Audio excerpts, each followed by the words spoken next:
కొట్టారు చక్కగా పోతే సుందరమైన శిల్పం కాదు. అలాగే పగలగొట్టబడిన బుడ్డిలో పరిమళ వెలికి రాదు.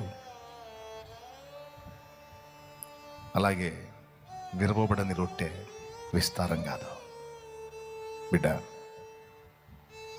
నా దేవుడు నీ జీవితంలోకి, నా జీవితంలోనికి, మన జీవితంలోకి అనుమతించి మీరు చూస్తూ ఉన్నారు. సమస్యలు, ఇబ్బందులు, నిందలు, అవమానాలు, దూషణలు, ద్వేషాలు ఎదుర్కోవటం మీరే కాదు, నేను కూడా మీకంటే ఎన్నో రెట్లు ఎక్కువ నేను ఫేస్ చేస్తా.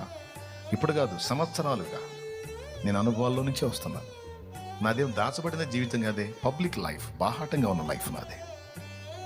కానీ నేను ఒకటి ఎరుగుతున్నాను, ఎన్ని వచ్చినా అది నన్ను విస్తరింపజేసే దానిలో భాగమే, నన్ను పరిమళింపజేసే దానిలో భాగమే. అంతే తప్ప నా మీద పగబట్టి ప్రతీకార చర్య తీసుకునేవాడు కాదు. నా శత్రువు కాదు ఆయన, మా నాయన. ఎవరైనా మా డాడీ,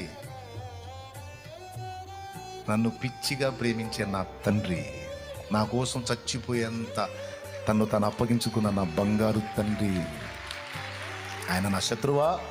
నాకేమన్నా, నా మీద ఏమన్నా పగబట్టాడా?